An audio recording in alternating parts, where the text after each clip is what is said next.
Ah, après une petite pause, revenir avec un film où il y a de la baston, ça fait du bien quand même.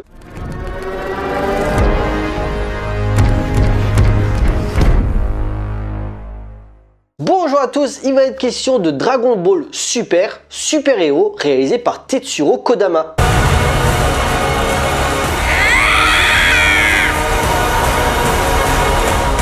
Dragon Ball Super, Super Hero. L'histoire, l'armée du ruban rouge, l'organisation secrète que Sangoku avait détruite est de retour en quête de domination et de vengeance. Pour cela, elle fait appel au docteur Edo, le petit-fils du docteur Gero, pour créer de nouveaux cyborgs.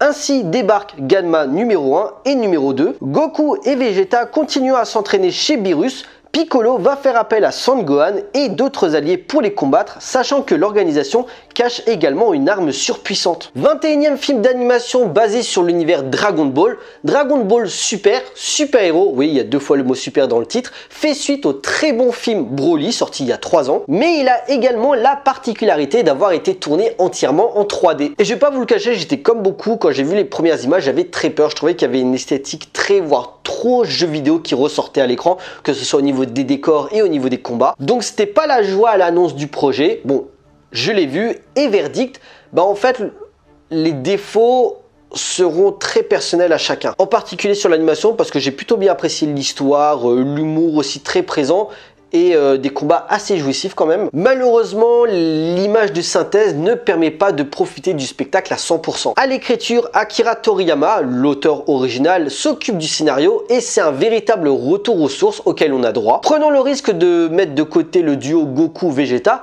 pour un brin nostalgie avec un autre duo, celui de Piccolo et Sangohan. Ce qui fait plaisir, surtout pour Gohan, car je me souviens, après l'arc de Cell, normalement il était présenté comme le nouvel homme fort, celui qui allait prendre la relève de Goku, qui s'est sacrifié. Mais non, après l'arc de Bourg, on ressuscite Goku et Gohan comme Piccolo ou Krillin est devenu un faire-valoir. C'est dommage. Car la majorité le dit, si Gohan se serait vraiment entraîné, ça serait peut-être le Saiyan le plus puissant. Donc ça fait vraiment plaisir de le revoir au cœur du récit. Une chose aussi qui avait un petit peu manqué ces dernières années, une bonne dose d'humour. Et sur ça, Piccolo est le vecteur principal des blagues, mais il est jamais tourné en ridicule. Sauf pour le délire avec les peluches. Le film redore le blason de ce duo iconique et cette relation perdue qui avait une grande place dans l'univers Dragon Ball. Je rappelle, c'est Piccolo qui a élevé Gohan quand Goku il n'était pas là. Cela permet également aux deux personnages de montrer leur plein potentiel et de nous présenter de nouvelles transformations. Et ça fait plaisir. Même si sur ça, il y a quelques facilités, genre Piccolo qui va voir Dende.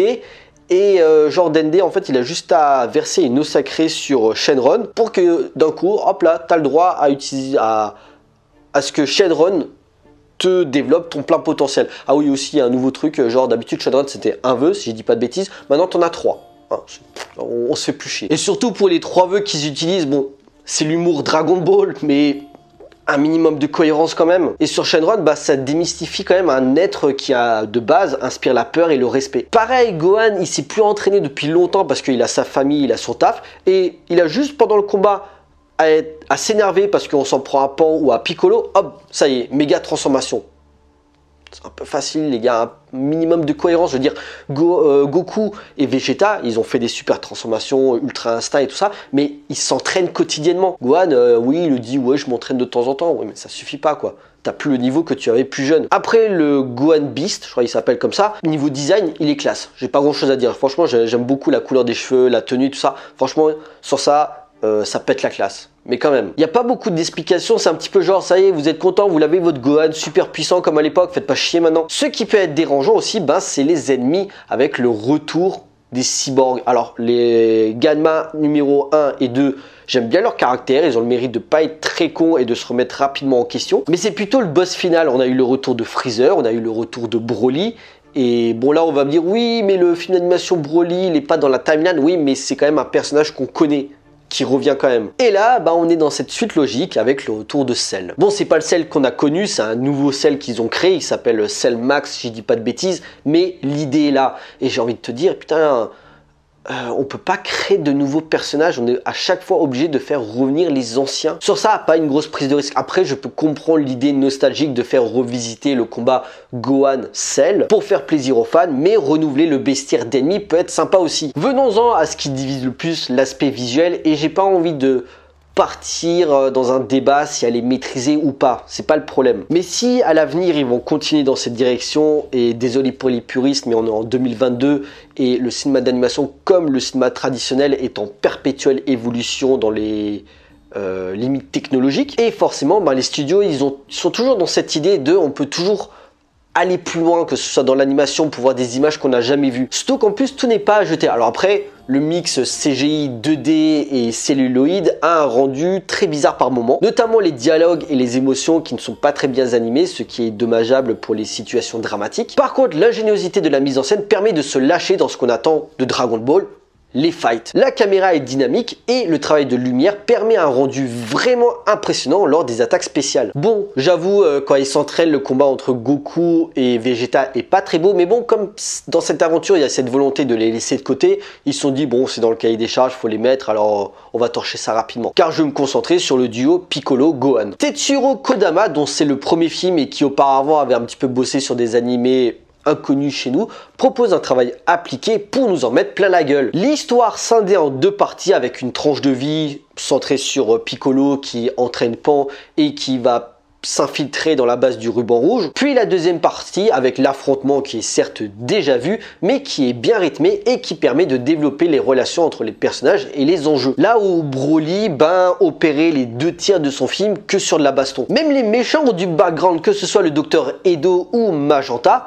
Un film qui s'intéresse à ces personnages, je suis désolé, moi je prends. La musique composée par Naoki Sato est aussi à saluer, très dans l'esprit super-héros, elle donne du rythme au combat et les thèmes héroïques s'accordent parfaitement à l'ambiance. D'ailleurs, l'esthétique super-héros ressort beaucoup quand il se donne un coup, ça fait paf, pif, taka. J'aime bien les références. De fait, perso, je veux pas taper gratuitement sur la 3D parce que c'est le premier comme ça, et forcément ils vont apprendre de leurs erreurs, voir ce qui va et voir ce qui ne va pas, pour que par la suite, parce que des films Dragon Ball, il y en aura encore, ça ne peut que s'améliorer sur le domaine technique. Et je pense que c'est une bonne direction parce que comme ce que j'ai dit avec le méchant, on ne peut pas rester cloîtré dans les années 80-90. La nostalgie c'est sympa, mais à un moment il faut faire du neuf. La nostalgie ça suffit pas à faire un bon film ou une bonne série, tout en arrivant à cristalliser ce qui fait l'ADN de Dragon Ball avec le retour de la Z-Team. Gohan, Piccolo et Krillin, mais aussi Trunks et Goten, bon on a oublié Tenshinhan et Yamcha, c'est pas grave. Gardant des thèmes forts à la saga, l'abnégation, le sacrifice,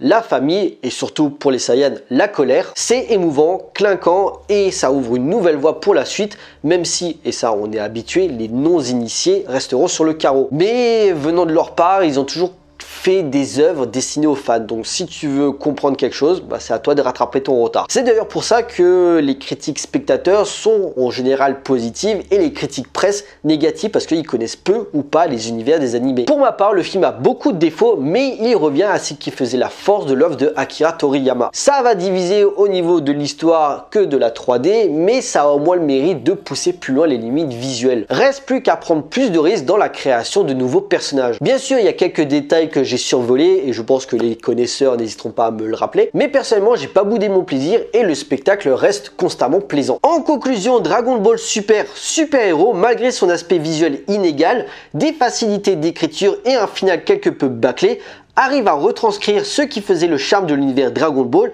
avec un traitement spécial sur des personnages que nous avons aimés durant notre jeunesse remis sur le devant de la scène, un humour bon enfant et des combats parfaitement chorégraphiés. La magie Dragon Ball continue à opérer et sur certains aspects on peut être en droit à le préférer aux 3 précédents films tirés de la série Dragon Ball Super, comme d'habitude à réserver aux fans de la licence. Voilà, cette vidéo est à présent terminée, j'espère qu'elle vous a plu, on like, on partage comme d'habitude. N'hésitez pas à me laisser des commentaires pour me dire ce que vous avez pensé du film, j'ai hâte d'avoir vos avis. Pensez à me suivre sur les différents réseaux sociaux pour suivre l'actualité de la chaîne et surtout abonnez-vous pour la soutenir. Pour nous, on se retrouve pour une prochaine vidéo, d'ici là portez-vous bien, allez voir des films.